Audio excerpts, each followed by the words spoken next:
Good afternoon, everyone. Thanks for joining us on the news brief for this Wednesday. We're very pleased to have you with us. We have Dr. Moreno with us, who's going to answer questions about COVID-19 today. Good afternoon, Dr. Moreno. Good afternoon, Mia. So for those of you who have questions for Dr. Moreno, go ahead and put them in chat. Dr. Moreno, here's our first question. The governor announced the COVID-19 state of emergency will end February 28th. What plans does the county health department have to handle that change? And what recommendations will it provide for people after the state of emergency is lifted?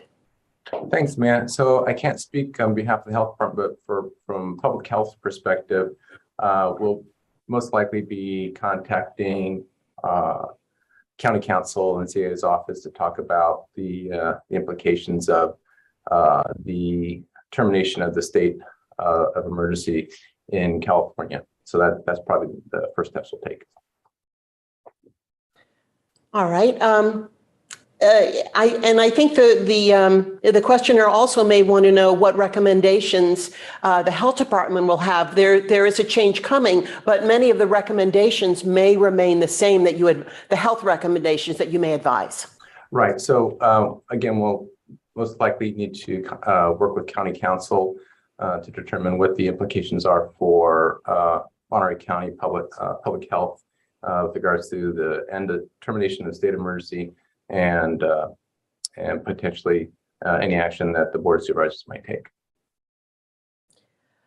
All right. Next question: has the county seen an increase in COVID cases lately? Thanks, man. So last I looked, the case rates and the positive rates are lower than they have been during the Omicron surge and appear to be stable. Thank you. Another question for you. With a looming severe flu season and possible winter surge in COVID-19 cases, what does the Monterey County Health Department recommend to those who have not got a flu shot or the new bivalent booster vaccine? Okay, thank you, Mia. So again, the studies have shown that the COVID vaccines, or excuse me, anyone who receives the COVID vaccines reduces their risk of serious illness, hospitalization, and death. And that's regardless of the variants that we're talking about. And hopefully that will continue. So the most important thing and the most effective way to prevent illness from COVID is to get vaccinated when a person is eligible for their primary series, which now is primary series for the young infants, children, and also boosters when people are eligible for that. And other than that, also getting immunized against influenza. And just as a reminder, the influenza shot can be administered at the same time that a COVID primary series shot or COVID booster shot is administered. And regardless of whether we're talking COVID or influenza or some other respiratory illness caused by virus, people should cover the mouth when they cough, primarily better with their elbow. Stay home when you're sick. Wash your hands frequently. And if you believe you have COVID, get tested for COVID. Thank you. Next question for you, Dr. Moreno. So far, data from the CDPH show that less than 5% of county residents have gotten the bivalent booster, while the CDC reports the region that includes California is seeing emerging Omicron subvariants replacing the original BA.4 and BA.5 subvariants. Why is it important for Monterey County residents to take the threat of another COVID-19 surge seriously and be prepared by getting the bivalent booster? Thanks, man. So I can't predict the future, but we can look at what we've seen. And we've seen here in Monterey County several periods during this pandemic when case rates and positivity rates rose, which most commonly we refer to as a surge. And so we've seen several surges during this pandemic. It's possible that we'll see another surge. So the most important thing people can do is to get vaccinated against COVID-19 when they're eligible for a booster. Thank you, Dr. Moreno. I had a question that was posed by someone in the public, and I'll go ahead and ask it for you here. They've heard a lot about the new bivalent booster, but they had not gotten the previous booster. When someone is coming to get boosted, do they skip the last booster shot and go for the bivalent, or what's the appropriate process? So anyone who has questions about which COVID they're eligible for, I recommend they go to the California Department of Public Health website. And then when they go to sign up for a COVID vaccine at My Turn, there's a series of questions that will help the individual determine what they're eligible for and what they should schedule, what type of vaccine they should be scheduled for. And if they don't go to My Turn, they can always ask a healthcare provider, their healthcare provider, if their healthcare providers providing the vaccine, or other healthcare providers like a pharmacist who can help someone decide when they're eligible and what shot they will receive. Thank you, Dr. Moreno. Any other questions for Dr. Moreno today before we let him go and move on to our next topic? Not seeing any. If any questions do come in, Dr. Moreno will be sure to forward them to you. Thanks very much for joining us today, Dr. Moreno. Sure. Okay, bye-bye. So our next topic is, we've got some folks here from San Lucas. It's a long way away, so we're getting them by Zoom. There was a lot happening in the community of San Lucas in South Monterey County this summer. There was a long-awaited project that took place. It was replacing sidewalks and improving some of the roads there. And it's a small community, and it was a really big deal. Now it is time to celebrate. There's going to be a ribbon cutting and a resource fair, all to celebrate this great road improvement. So we're very pleased to have the superintendent and principal of San Lucas Unified School District, Jessica Riley, with us. We're also have Enrique Saavedra, who's the Chief of Public Works for the County of Monterey, and I see Randy Ishii, who's the Director of Public Works Facilities and Parks for the County of Monterey. Thanks very much, you all, for being here. Jessica, I'd like to start with you and tell us a little bit about how the community of San Lucas is really embracing this great change in their sidewalks. Yes, I'd love to tell you about it. I do have some pictures I could share with you. Is it possible to share your screen with me? Please do.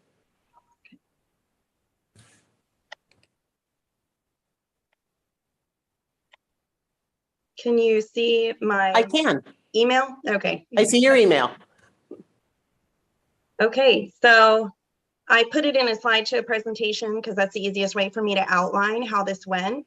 Our San Lucas Street Improvement Project started on January 25th, 2019, with this visit from Chris Lopez. He had just become supervisor on the Board of Supervisors, and I had also just become superintendent principal that year.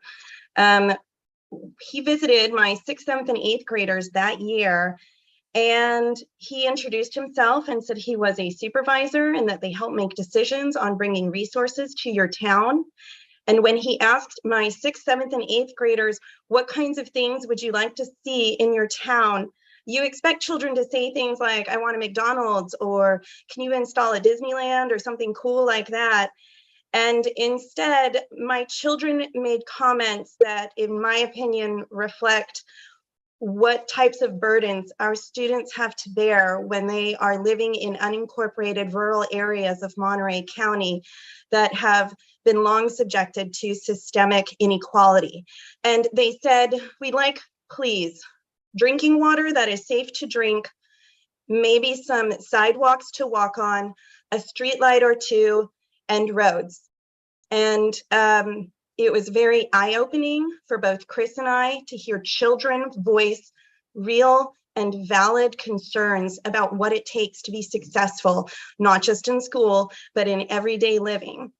And Chris was very moved. He talked to me about it a little bit more. He sent me some emails, and he encouraged my students to communicate more on that. And so I went to my teacher, Mr. Carvey, who is still the 6th, 7th, and 8th grade teacher, and they proceeded to do a classroom lesson in civics and how information is passed on to our elected officials and how change is made.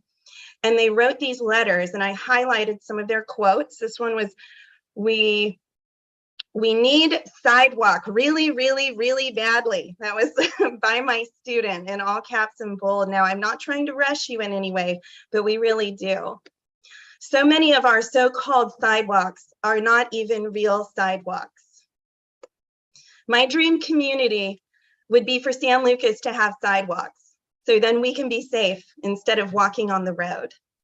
And so the first thing Chris did was he hosted a cleanup right here in our community. He came out here on April 13th, 2019, and he said, thank you so much for those letters. This is just step one. Step two was this survey, and then we did email. And then COVID happened, which, put a little bit of a break, but Chris did not stop. He kept pushing. And on April 7th, 2021, I was given the news, and you can see it here in this Monterey Herald headline, tiny Monterey County town of San Lucas gets funding for sidewalks. And everyone in the town was very pleased, and none more so than myself and Mr. Carvey, because we recognized that this was the result of our students writing letters, learning about civics, and focusing on how to foster positive change in their own community to make their living experience better. And here we are on June 13th at our groundbreaking ceremony. By this point, all of the students who had written the original letters had actually graduated from 8th grade and moved on to high school. But we are a small family community, and we reached back out to our students. And you can see this one, and this one are high school students who returned for the groundbreaking ceremony. Chris bought shovels and spray painted them gold. And we had this beautiful groundbreaking ceremony, including some of our future students, like this little guy down here. And our students were proud, again, to be part of something that showed them that they are part of a larger community. Even in a small unincorporated town like San Lucas, they're still part of a greater village like the County of Monterey that helps take care of them with new sidewalks and new streets. Here is a before and after photo of the corner of Main Street and Teresa, right where the San Lucas Library is. As you can see, it is quite a big difference. It's smooth versus bumpy, dried out, desiccated. And here is another photo of, this is San Benito Street that runs right in front of San Lucas Union School District. And right here is Rosa Street. It has since been repaved, but this photo shows you right next to one another the before and after of what our children were walking on to school every day and riding their bikes on weekends. Here is the entrance to San Lucas from Kalinga Highway and our trademark silos. A very nicely done road improvement. It's a seamless crossover right here when you go from Kalinga Highway onto our new roads. And here, just this morning, took these two photos on my way into school this morning. And I said, hey guys, I want to see you on the new sidewalks. They're very excited. Here are my kindergartners, my transitional kindergartners, and my first graders on a walking field trip to the San Lucas Library. The San Lucas Library is about 2 blocks away from our school, and it is an annual activity, or rather it's a bi-weekly activity, but it's done all year long, every year, where we walk to the library. And prior to the installation of these sidewalks, our students were walking on the road, holding hands. You never knew when a fast car might come around the corner. Now they are on sidewalks and always safe. Here are 2 of my students who were excited to give me quotes about the sidewalks. Jasmine says, it's cool having sidewalks so you don't have to walk on the road. When people are driving fast, we can stay safe on the sidewalk. And Christian said he likes to ride scooters and that it's fun to ride on the new road. It's nice and smooth, no more bumps that make me fall. And here are my older students who wish to speak for themselves. Oh, can you hear it? No? Cannot hear it? Cannot hear it.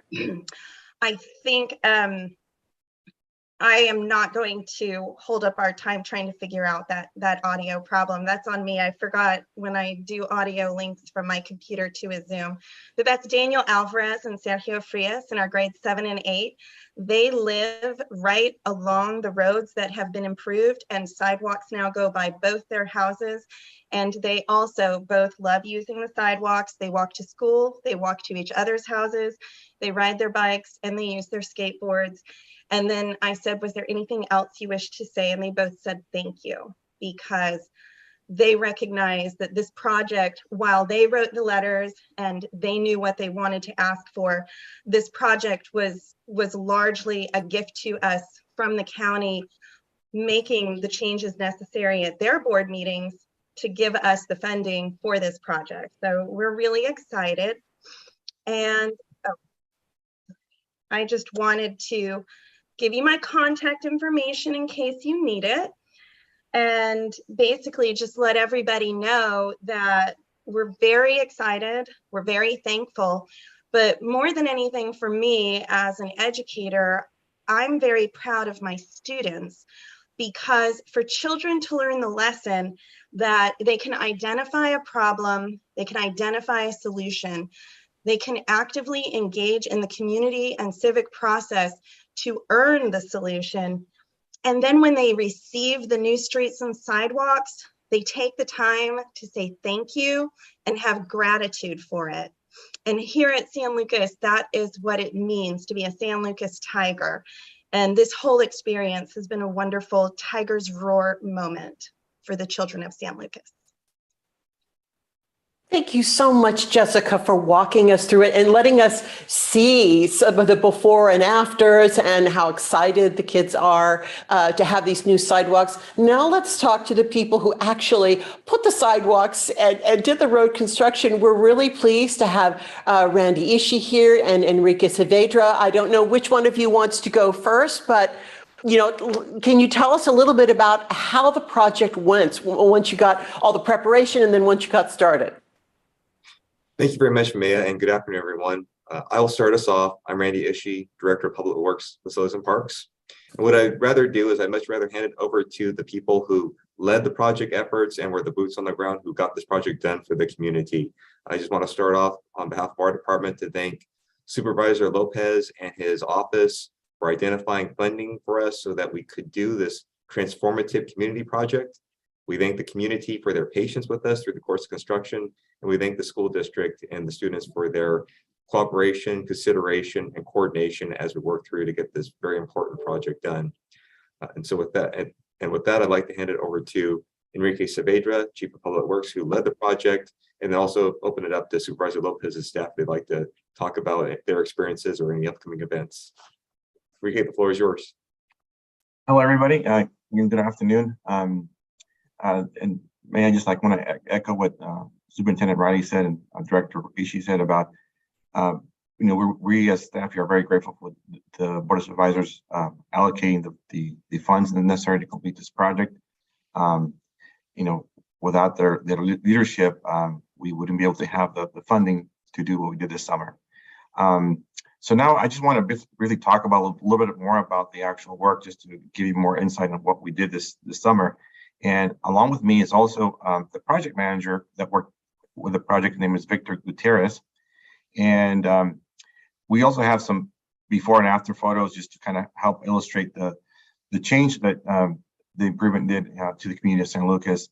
Although it may appear like very mundane or nothing significant about paving, but in this case, the impact community I think was quite significant in the way it looks before and after.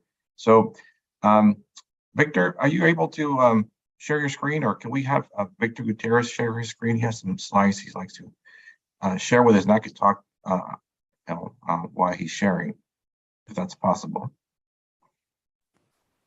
Victor, go ahead and share your screen. Okay, yeah, I'm ready. Let me share this.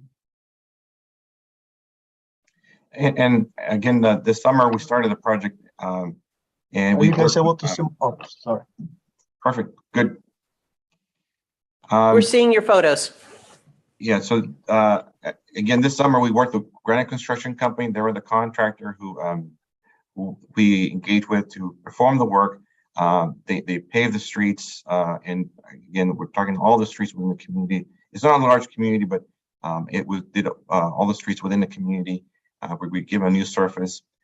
This is one of the main streets downtown. The next slide, Victor. Yeah. So here you This can is see a before and after photo of some of the streets. Again, some of these streets were hadn't gotten much attention in some decades, and so when we put in a new surface, like I said, it's just asphalt, but it definitely gives it a new look to the town. And we're really happy that the way the workout came out with again, Granite Construction being the contractor. They brought in the paving crews and their concrete laying down crew. And on the county side, we had Victor Gutierrez, who was the project manager, and we had some county staff inspecting the work. And talking to Victor and his staff,